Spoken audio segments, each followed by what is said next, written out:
കൊട്ടാരക്കര ഉമ്മന്നൂർ ഗ്രാമപഞ്ചായത്ത് സമിതി യോഗത്തിൽ കൂട്ടയടി മണ്ണ് പാറ ക്വാറി ലൈസൻസ് നൽകുന്നതുമായി ബന്ധപ്പെട്ട് കൂടിയ യോഗത്തിലാണ് കൂട്ടയടി ഉണ്ടായത്. വൈസ് പ്രസിഡന്റ് ഉൾപ്പെടെ 4 പേർക്ക് പരിക്കേറ്റു. വിവരങ്ങളുമായി രാജ്കുമാർ ചേരുന്നുണ്ട്. രാജ്കുമാർ, എപ്പോഴായിരുന്നു സംഭവം? കൊട്ടാരക്കര ഉമ്മന്നൂർ ഗ്രാമപഞ്ചായത്ത് സമിതി യോഗത്തിലാണ് ഇത്തരത്തിലൊരു സംഭവം നടന്നത്. എന്തൊക്കെയാണ് വിവരങ്ങൾ? ഇന്നലെ വൈകിട്ടോടുകൂടിയായിരുന്നു ഈ യോഗത്തിൽ ഇങ്ങനെ ഈ തമ്മിലടി കയ്യാങ്കളിയിൽ കലാശിച്ചത്.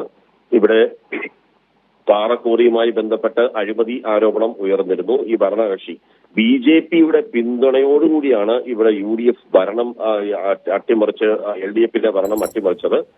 നിലവിൽ LDF-ന്റെ ഭരണമുള്ള പഞ്ചായത്തായിരുന്നു.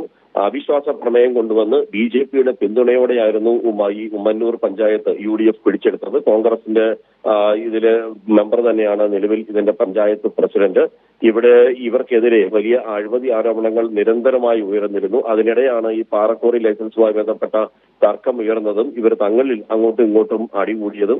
ഏറ്റവും ഒടുവിൽ ഇത് UDF-ന്റെയും BJP-ക്കാർ തമ്മിലാണ് അടികൂടിയത്. ഏറ്റവും ഒടുവിൽ ഇതിൽ 4 പേർക്ക് പരിക്കേറ്റു. ഇവരെ കൊട്ടാരക്കര താലൂക്ക് ആശുപത്രിയിൽ പ്രവേശിപ്പിച്ച് ഒരു ചികിത്സ തേടി അവിടെ പോവുകയും ചെയ്തു. ശരി, കൊട്ടാരക്കര ഉമ്മന്നൂർ ഗ്രാമപഞ്ചായത്ത് സമിതി യോഗത്തിലാണ് കൂട്ടിയടി ഉണ്ടായത്. മണ്ണ് പാറ ക്വാറി ലൈസൻസ് നൽകുന്നതുമായി ബന്ധപ്പെട്ട് കൂടി യോഗത്തിലാണ് കൂട്ടിയടി ഉണ്ടായത്. 4 പേർക്ക് പരിക്കേറ്റു. ഇവർ 4 പേരും ഇപ്പോൾ ചികിത്സയിലാണ്. രാജ്കുമാറാണ് വിവരങ്ങൾ നൽകിയത്.